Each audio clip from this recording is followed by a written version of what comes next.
Fala, gente, tudo bem? Como é que você está começando esse dia aí? Eu já estou começando o dia com a notícia de que o Anderson Torres, o ex-ministro da Justiça, já está solto, ó, está em casa, descansando, matando a saudade da família, né? 4 meses quase preso, mas assim, não durou nada, praticamente saiu rapidinho, quase que imediato, assim que o Alexandre de Moraes, o Xandão, determinou a soltura do Anderson Torres. Eu leio aqui, por exemplo, no Jornal do Comércio da Bahia, vou até dividir, da Bahia não, perdão, de Pernambuco, vou até dividir com você aqui, ó, a matéria de que ele deixou a prisão horas, olha só, horas depois de o ministro Alexandre de Moraes determinar a sua soltura, Anderson Torres deixou o 19º Batalhão da Polícia Militar em Brasília, onde ele estava preso desde o dia 14 de janeiro.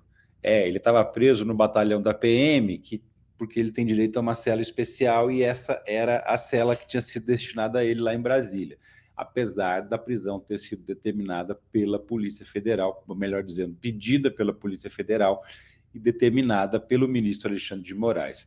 Estava lendo aqui no G1, divido com você também, justamente a notícia da soltura, para tentar entender em que circunstâncias que isso aconteceu. Você pode estar com aquela sensação de injustiça, aquela sensação de que a justiça não resolve nada, mas na verdade é só uma etapa do processo. Essa prisão dele ainda não era uma punição, ele ainda está sendo investigado, ainda vai ser julgado e pode ser condenado. De qualquer maneira, dá uma olhada aqui comigo, ó. Ele sai da prisão, mas vai ter que obedecer alguns critérios. Não é assim totalmente tranquilo, não. Vai ter que usar tornozeleira eletrônica, está proibido de deixar Brasília e sair de casa à noite, também nos fins de semana. Não pode, hein? Ficar em casa. Afastamento temporário do cargo de delegado da Polícia Federal. Enquanto durar a investigação, ele também não vai poder trabalhar como delegado da Polícia Federal. Toda semana ele vai ter que ir lá na Justiça assinar um livrinho de presença para mostrar que está ali em Brasília e cumprindo as determinações da Justiça. Ele vai ter que entregar o passaporte, mas mesmo que não entregue, a Justiça determinou que o passaporte dele seja cancelado, não é válido. Então, se ele quiser sair do país com o passaporte, não vai conseguir. Também teve a suspensão do porte de armas de fogo, inclusive da arma dele de trabalho, porque como ele está afastado da função de delegado, não vai poder usar arma de fogo em nenhuma circunstância.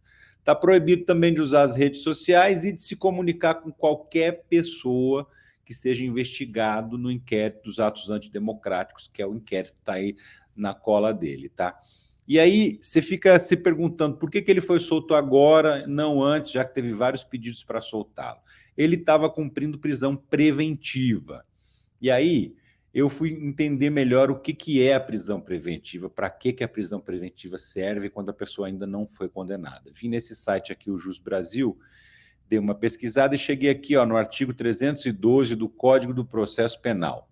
A prisão preventiva poderá ser decretada como garantia da ordem pública, da ordem econômica, por conveniência da instrução criminal ou para assegurar a aplicação da lei quando houver prova da existência de crime e indício suficiente de autoria. Ou seja, de cara, é preciso ter certeza que houve o crime. E é preciso ter um forte indício de que aquela pessoa é responsável por ter cometido aquele crime. No caso da prisão do Anderson Torres, o motivo da prisão é esse aqui que eu estou destacando em azul, ó. Por conveniência da instrução criminal. Explico para você.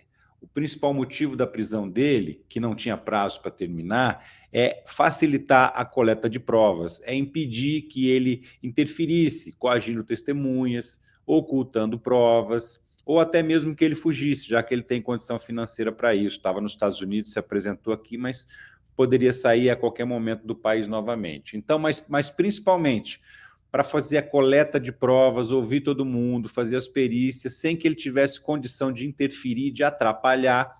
Esse era o motivo da prisão preventiva. E aí, isso se confirma aqui nessa matéria da BBC News Brasil, estava lendo justamente um trecho da decisão do Alexandre de Moraes. Vou aumentar aqui para todo mundo conseguir ler comigo.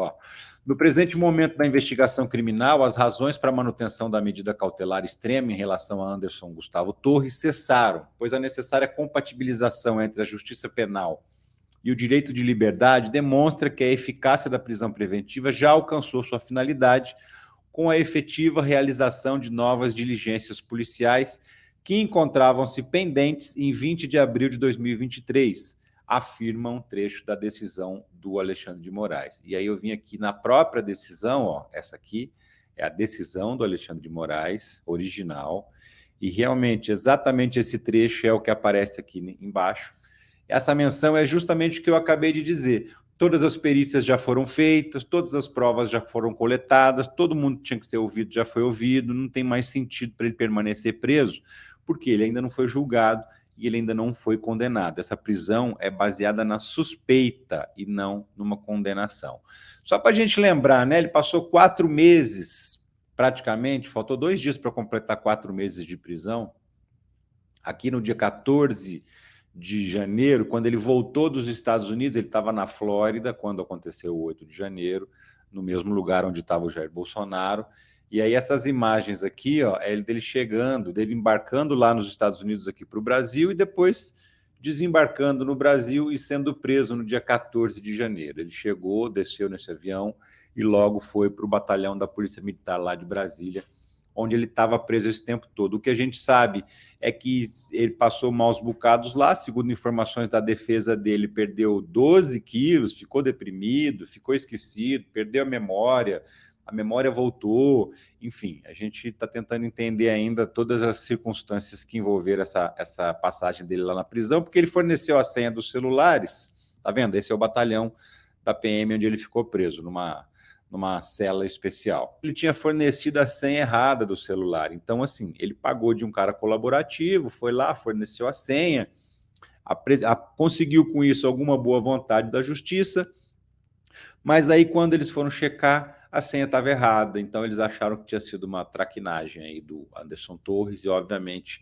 isso pegou mal para ele também. Esse foi um dos motivos pelos quais ele não foi solto no pedido anterior. Por quê? A PGR, a Procuradoria-Geral da República, já tinha sido favorável à soltura dele no pedido anterior, porque ela já entendia que esses requisitos aí de coletar as provas, fazer as perícias, que tudo isso já tinha sido realizado e que não tinha mais necessidade de mantê-lo preso.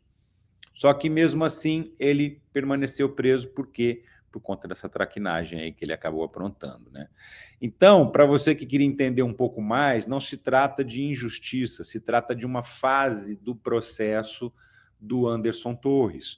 Ele ainda é suspeito, nem denunciado ele ainda é encarado como suspeito, o inquérito está em andamento, esse inquérito vai ser relatado, aí o Ministério Público vai ter possibilidade de oferecer denúncia contra ele, só depois ele vai ser julgado pela Justiça, julgado pelo Supremo Tribunal Federal. Como o crime é relacionado aos atos antidemocráticos, e tem deputados, tem senadores, tem outras pessoas com foro privilegiado envolvidas nesse caso, então o processo sobe todo para o Supremo Tribunal Federal e todos os réus acabam sendo julgados direto pelo Supremo. Claro que isso dificulta a vida de todo mundo, porque se você for condenado, não tem mais tribunal para você recorrer, você já foi condenado lá na última instância da justiça brasileira. Então isso é claro que vai dificultar um pouco a vida desse pessoal que tentou dar um golpe aí no dia 8 de janeiro.